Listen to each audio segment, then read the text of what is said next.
It was an especially cold winter afternoon. The snow covered the streets like an icy blanket, and the biting wind seemed to freeze everything around it. As I walked home, protected by my heavy coat, something caught my attention in the distance. In the middle of a desolate scene, a dog was tied to a post, her posture hunched over, exhausted. Beside her, two small puppies, who barely looked 3 months old, were shivering uncontrollably because of the intense cold. Their fragile bodies huddled together in search of warmth, but their little eyes betrayed something even worse than the cold: abandonment. They looked at everyone who passed by, silently begging for help, but people, indifferent, went on their way as if they didn't see what was there, right before their eyes. The scene was desolate. The dog, besides being visibly exhausted, seemed terrified. Her eyes, large and expressive, reflected a deep fear, as if she expected the worst to come. The cubs, on the other hand, were listless, huddled close to their mother, trying to find what was left of her warmth and protection.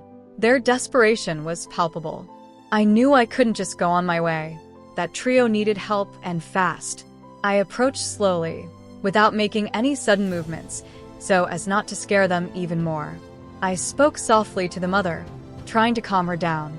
Her protective instincts kicked in, and she growled softly, in a defensive warning, but at the same time, her eyes showed such profound exhaustion that it was as if she were only trying to protect her cubs out of obligation, without any real strength to resist.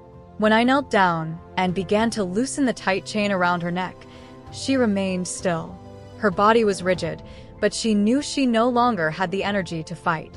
The cubs, on the other hand, stirred slightly, as if they felt a timid relief, but still didn't trust what was happening.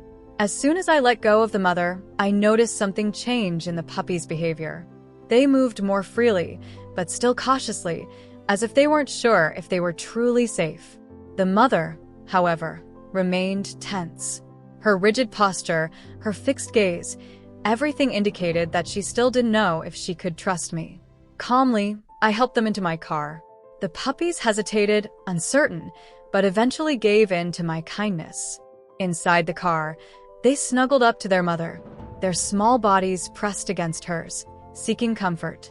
Their eyes, still tired and curious, looked around, as if trying to understand what was happening.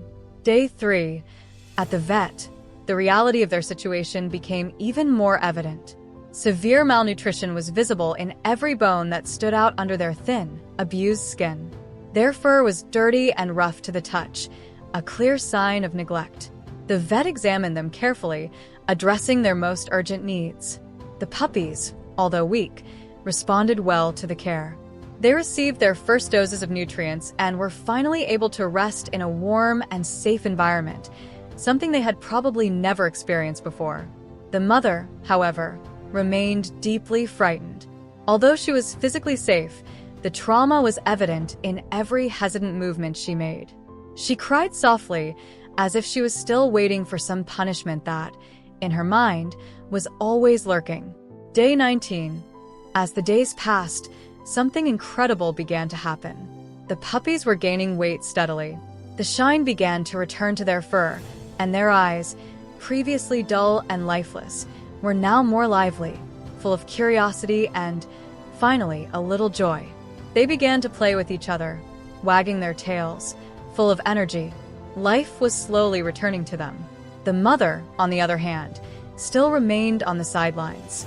Despite the physical improvement, their confidence did not return as easily. Every day we spent time with her, offering her treats, talking softly, and just standing by her side, just waiting for her to decide to approach her. Little by little, she began to show signs that she was willing to let her guard down. The first timid wagging of her tail was a small but powerful sign of progress. Over time, she began to accept our petting, reluctantly at first, but gradually with more confidence.